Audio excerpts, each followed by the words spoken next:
Buen día a todas y todos. Esta es la tercera grabación en el curso virtual Hidrología para el manejo de cuencas. Vamos a trabajar sobre el material en formato PDF descargable de la unidad 3. El tema de esta sesión es el ciclo hidrológico, un tema muy familiar para nosotros. Entonces, si empiezan a leer el documento, entonces hay aspectos que sí van a conocer sin duda, ¿verdad? Es algo que ya casi como conocimiento general manejamos mucho. Por esto solo quiero resumir el ciclo hidrológico con base en lo que está en el documento en mis propias palabras. Entonces, si van aquí a empezar a leer, ¿verdad? Las definiciones del ciclo hidrológico y llegan al esquema, ¿verdad? Tan conocido del ciclo hidrológico. Entonces, ahí lo que quisiera agregar en mis palabras es que básicamente se trata de una conceptualización de cómo reservorios de agua, almacenes de agua están conectados, ¿verdad? Mediante flujos. Y estos flujos de agua usualmente se refieren a los procesos hidrológicos. Entonces, en palabras muy simples, muy básicas, eso es o puede ser una explicación, una definición para el ciclo hidrológico. Entonces, repito una vez más, se trata principalmente de la conexión de reservorios de agua mediante flujos o procesos hidrológicos. Y creo que todos comprendemos muy bien que esos reservorios, ¿verdad? Consisten en primero el océano, la litosfera, la biosfera, atmósfera.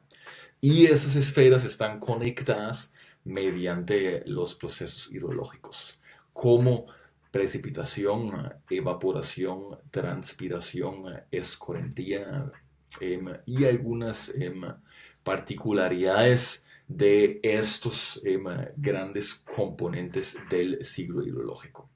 Entonces, esto viene explicado un poco más hacia abajo, donde hablamos de los componentes del ciclo hidrológico, uno tras otro, ¿verdad? Entonces, aquí quiero agregar, por ejemplo, en el primer componente del ciclo hidrológico, la evaporación.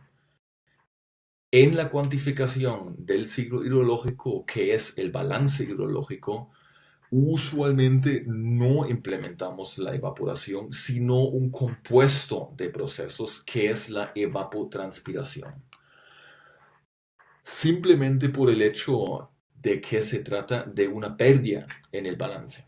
Entonces nos simplificamos la vida, ¿verdad? En unir esos dos procesos, mecanismos bien diferentes, ¿verdad? Lo que es la evaporación y la transpiración. La razón de esto está principalmente en la dificultad que tenemos en medir directamente transpiración. Entonces, eso está incluido en muchos modelos empíricos, algunos semifísicos, ¿verdad?, de evapotranspiración.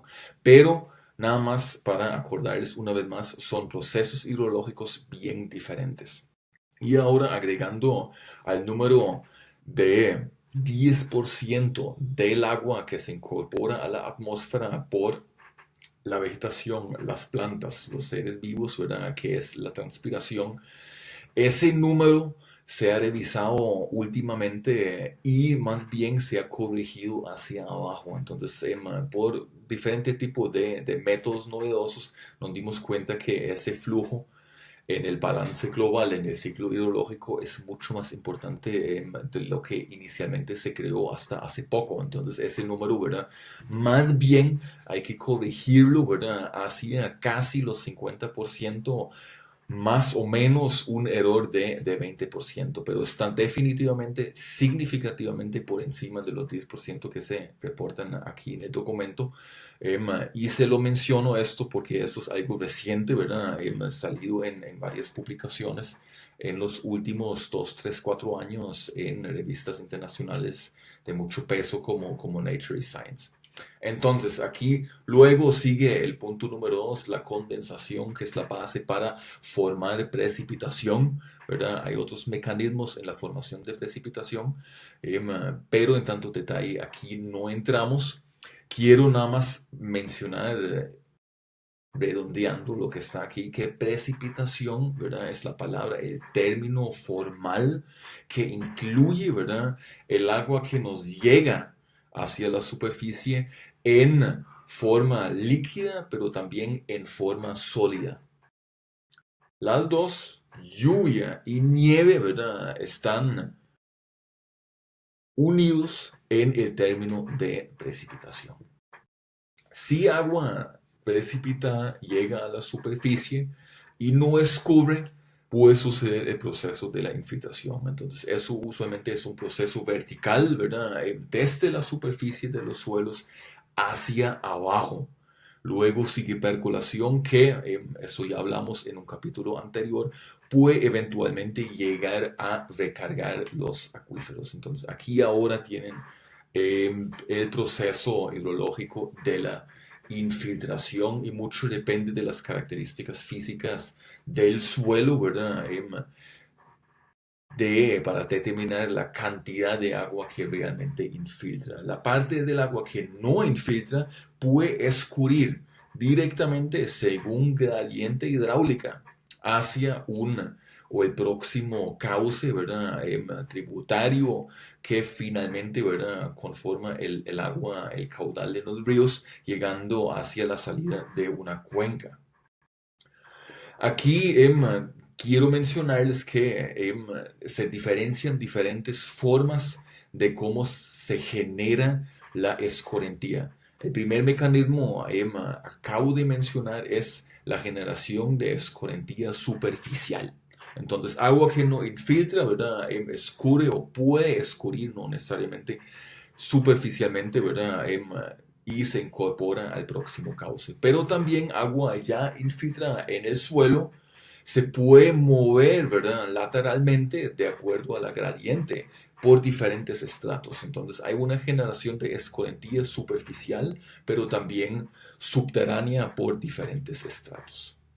Luego se mencionan los procesos hidrológicos que marcan un cambio de estado físico del agua. Entonces, en todo el ciclo hay los principalmente tres estados físicos del agua más importantes: líquido, gaseoso y sólido, ¿verdad? Entonces, y un cambio está demarcado, definido por esos procesos como fusión, solidificación, ¿verdad? La evaporación también, y por último, un estado físico del agua que naturalmente en la tierra, ¿verdad? No vamos a encontrar, pero se puede generar, que es el plasma. Aquí tienen un esquema en la figura 17, ¿verdad? Que conecta los reservorios, atmósfera, biosfera, litosfera y el océano mediante flujos o procesos hidrológicos. El capítulo cierra con la influencia antropogénica sobre el ciclo hidrológico. Y ahí quiero mencionarles, está bien explicado en el documento, pero quiero mencionarles adicionalmente, ¿verdad?, que esto sucede principalmente por cambios ambientales. El cambio ambiental comprende el cambio climático, pero también cambios, ¿verdad?, en la cobertura o el uso de la tierra. Si modificamos por medio de una conversión de bosque a pastos o cultivos, ¿verdad? Entonces ahí hacemos una influencia, ejercemos una influencia directa sobre el ciclo hidrológico al modificar los flujos de transpiración, de infiltración, etc. Eso también es el tema de un trabajo práctico. y por emisiones de gases de efecto invernadero muy por encima de los niveles naturales. Entonces lo que se está observando son cambios climáticos, aumentos de temperatura, cambios en los patrones de precipitación, cambios en los patrones de evapotranspiración, todo esto a causa de influencia antropogénica, ¿verdad? Y así globalmente estamos cambiando el ciclo hidrológico. No la cantidad total de agua que tenemos, porque acuérdense que trabajamos con leyes em, físicas, ¿verdad? Entonces no podemos perder masa, tenemos que conservar la masa, tampoco podemos perder energía, entonces la cantidad total de agua queda igual, no puede escaparnos, ¿verdad?, del planeta hacia afuera, pero lo que se está cambiando es la distribución espaciotemporal del ciclo hidrológico. Entonces, en sitios donde quizás antes llovió más, ahora puede llover menos o aún más, y la estacionalidad puede cambiar hacia lo que se está observando actualmente, una intensificación, ¿verdad?, del ciclo hidrológico, que significa que la frecuencia de eventos extremos de los patrones de lluvia, evapotranspiración está cambiando. Entonces, tiempos prolongados con poca o nula precipitación y la misma cantidad de agua cae en pocos eventos extremos. Todo esto significa un reto para la planificación, la gestión y el manejo de cuencas. Cerramos el capítulo abajo con la relación entre las fuentes de agua, ¿verdad?, en el contexto del recurso hídrico. Entonces, aquí quiero mencionarles, ¿verdad?, que la combinación de un conocimiento profundo de la disponibilidad física del agua en sus diferentes reservorios y flujos, ¿verdad?, pero encima de esto también un conocimiento acertado de la demanda. ¿Okay? En cuánto se usa, cuánto se necesita, la combinación de esos dos, ¿verdad? Esto es la base que nos permite planificar nuestro recurso. Entonces, con esto quiero cerrar esta intervención un poco más corta. Hay trabajos asociados a esto y nos vemos pronto. Cualquier consulta, por favor, no duden en contactarme. Muchas gracias. Hasta luego.